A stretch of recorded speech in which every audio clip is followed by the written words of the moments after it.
एक तो बढ़ने की कला है ही में, और दूसरी है चेतन कला। जब आप पत्ता तो हो तो वो को दूध जरूर लेकर है, बोल वृंदावन बिहारी लाल की। क्या भाई आधार सिंह बात समझ में आ गया? जितने श्रोता यहाँ पर बैठे हैं बिल्कुल बड़ी श्रद्धा से कथा सुन रहे हैं।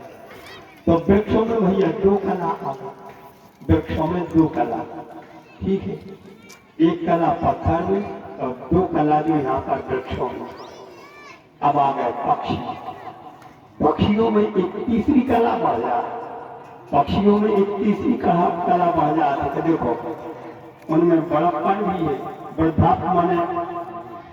वृद्धापन भी है, बाल्यापन भी है, बढ़ते भी है पक्षी।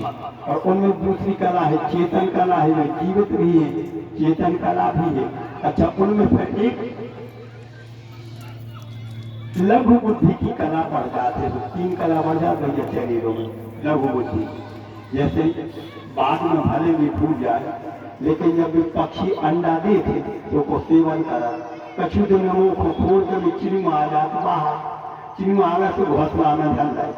अब जब घोंसला में धन जाए तो उनको पंख के नजात पक्षा एवं मातरम खगा, हमारे भागवत में कहे कि ना जाता पक्षा सह अजात पक्षा। जिनके पंख नहीं जमे तो चले कहते हैं चिड़िया देखिए यहाँ पर लोग वो पंख है, जहाँ लोग आदेश होते हैं लुढ़क जा, तो उनको भरण पोषण को कर रहा है उसको उनकी माता पिता नर और माता। वे चिरंगे वे चरेलू घोंसला में बच्चों को जन्म देते और जो उड़ जाते। तो जहाँ कम चावल की कुटी मिल गई, कहूँ जो है दाना मिल गया, कहीं मिष्ठान मिल गया, तो चोंच में दाब के ले आते। तो जो घोंसला में के चिड़िया रहते वे चोंच खोद दी, तो अपनी चोंच में से निकाल को में भर देता। आप देखो ये वृंदावन बिहारी लाल की। इनमें एक कला और बढ़ जाती। अब आ गया पशु, पशुओं में एक कला और बढ़ जाती भैया, पशुओं में एक कला और बढ़ जाती। कौन सी कला? बढ़ने की भी कला है, और इसके पश्चात जो है चैतन्य कला है, तीसरी यहाँ पर बौद्धिक कला है, और चौथी अन्नमय कला है। पशु है वहाँ पर भूख लगती है तो रमाने लगते हैं, चिल्लाने लगते हैं, वह भले घास खावे, भूसा खावे, अन्न खावे, लेकिन उनमें एक कला और बढ़ जाती है। बौद्धिक कला की इनमें थोड़ी विकसित अधिक हो जाती है। जैसे पशु है, आप जानवर के लाने ले गए दूसरे गांव में तरिया है, लेकिन उनको इतना अंदाज रहे थे कि हम कहाँ के आए, तो तुम तरिया भी लौट के तीरे बाद तुम्हारे आंगन में ठाड़ी बोले वृंदावन बिहारी लाल की जाए। आप तरिया भगाए लेकिन भी लौट के आ गए, तो उन्होंने जा कला रहे थे। अब पशुओं से ज्यादा कला रहे थे आदमी की, पांचवी कला। इतने भक्त बन बैठे हम में और आप में। पांच कला है भैया, एक चैतन्य कला, दूसरी प्राण कला, प्राणमय कला, तीसरी अन्नमय कला, चौथी बुद्धिमय कला, और पांचवी यहाँ पर हमको आपको ज्ञान की कला मिलती है। तो बे हम आए और बे आप आओ और बे बड़े बड़े आदमी आए। ऐसे ऐसे धुरंधर विद्वान जो अपनी विद्वत्ता के द्वारा सुपूजित माने जाते हैं, तो उनमें एक कला और बढ़ जाती है। देख लीजिए, उनमें एक कला और बढ़ जाती है। आदमी हम यहाँ, आदमी दूसरे को गया है। कोई नहीं चाहते हम पीएम बन जाए, भैया कोई नहीं चाहते हम प्रधानमंत्री बन जाए, तो मोदी काय बने? उनमें जो है यहाँ पर देवताओं की अंश की कला विद्यमान है। कोई भी राजा, हम व्यक्ति विशेष की बात नहीं करने जा रहे हैं, कोई भी नेता, विधायक, मंत्री जिसको बड़प्पन प्राप्त होता है उसमें दैव कला का अंश मिल जाता है, देवताओं की कला वह प्रदान कर देते हैं। तो आदमी भी आए और हम आए, लेकिन हम नहीं बन पाए मंत्री, और हम अकेले गोटे देववारी बने, आप भी गोटे देववारी बने कि नहीं बने, तो उनमें एक कला बढ़ जाती है। तो इसलिए उनको राजपद भी प्राप्त हो जाता है। इसके पश्चात जो है सातवीं कला मिला था मनु महाराज की लाने, सातवीं कला मिला था मनु महाराज की लाने, जो मन्वंतर में अपना राज्य करते हैं। जैसे स्वयं भव मनु, इन्होंने सृष्टि का विस्तार किया। जैसे यहाँ पर वैवस्वत मनु जिन्होंने यहाँ पर है भक्ति करके भगवान को अवतरण किया। एक वैवस्वत मनु है, एक चाक्षुष नाम के मनु है। तो मनु में जो 7 और 8 कला देखने को मिलती है। और एक के बाद में जो 9वीं कला, 10वीं 11वीं 12वीं कला, 9वीं कला के प्रति न तो कोई मनुष्य प्राप्त कर सकता है, न कोई देवता प्राप्त कर सकता है। वह कला तो फिर ब्रह्म कोटि में गिनी जाती है, देव कोटि में गिनी जाती है, भगवत कोटि में गिनी जाती है। इसलिए भगवान 12 कलाओं से अवतरते हुए राम के रूप में, और कृष्ण यहाँ पर 16 कलाओं का जो है भाव लेकर के यहाँ पर अवतरित हुए थे, क्योंकि चंद्रमा की 16 कलाएं। तो आप लोग ध्यान देना, अब कृष्ण अवतार की भूमिका बनने जा रही है, उसके प्रति बस एक छोटी सी झलक। जो इच्छा करी हो मन माही, और हरि प्रसाद कछु बोले न बिनाही।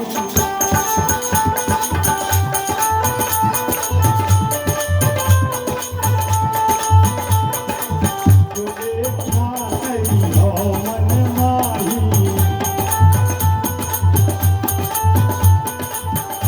जो इच्छा करी हो मन माही, प्रसाद कछु बोले न बिनाही।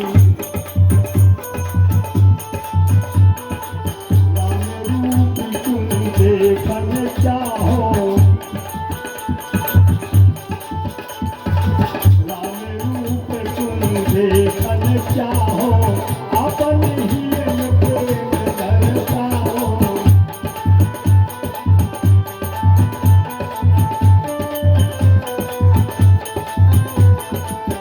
मोरे मन प्रभु अब बेस्वासा, मोरे मन प्रभु अब बेस्वासा, राम के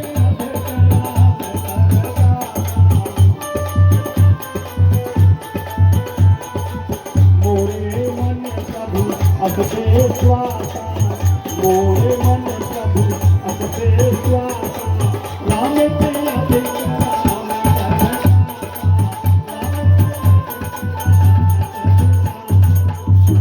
श्यावर रामचंद्र की जय हो। यदि भगवान के है दर्शन प्राप्त करना है तो हृदय का भाव अर्पण भगवान को समर्पण करना पड़ेगा। और हमारे मानस में आया है कि जिसने भगवान को समर्पण किया उसको प्राप्त जरूर होगा। कथा तो बहुत विशाल है, जो समय भाव के कारण हम नहीं बता पाएंगे आप लोगों को, क्योंकि समय का अंत हो जाता है, समय का अंत हो जाता है, लेकिन कथा का अंत कभी नहीं होता।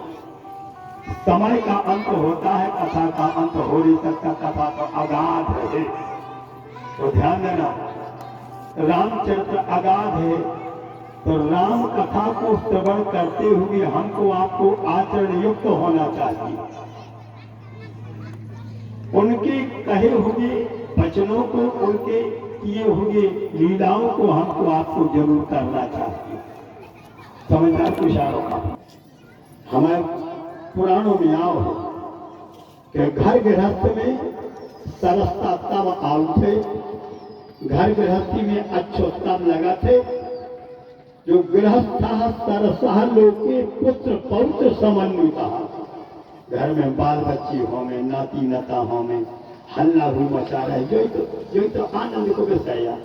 अब जो बाल बच्ची आए हल्ला मचा रहे, इनके तुम्हें कथा से मतलब नहीं तो घर में कि दिन में सूर्य को प्रकाश और रात में मणियों को प्रकाश जगमगा जाता, पूरे घर में को जैसे दिन को उजीलो होगा हो। ये तो दिन को उजीलो हो, तो ये तो राजा दशरथ को घर, ये तो महान रानी हती, मन बाल बच्चे ने हती, तो वो घर खाए ले तो बोलो वृंदावन में हरी लाल की है। बाल बच्ची आपको प्राप्त हो में भगवान आपकी है इच्छा की पूर्ति करे। गुरु बाबा बोले तो बाबा बन जो बाई है, बाई को से बाबा बाबा बाबा बना तो लो आके और क्या कर रहा है। पुत्रों से बात पुत्री ने पुत्रिया ने पुत्रिया प्रारब्ध और क्रियमाण जो हम और आप कर रहे हैं वो कहा क्रियमाण, और जब इकट्ठे हो जाए वही बना तो प्रारब्ध। प्रारब्ध कर्म बड़ी प्रबल है, इतने जाने में ठीक आदमी दिन भर माटी काटा करा कितने रुपये मिल रहा है? बोले 200। एक आदमी निर्भा माटी काटा करा तो कितने मिले? बोले 200 रुपये।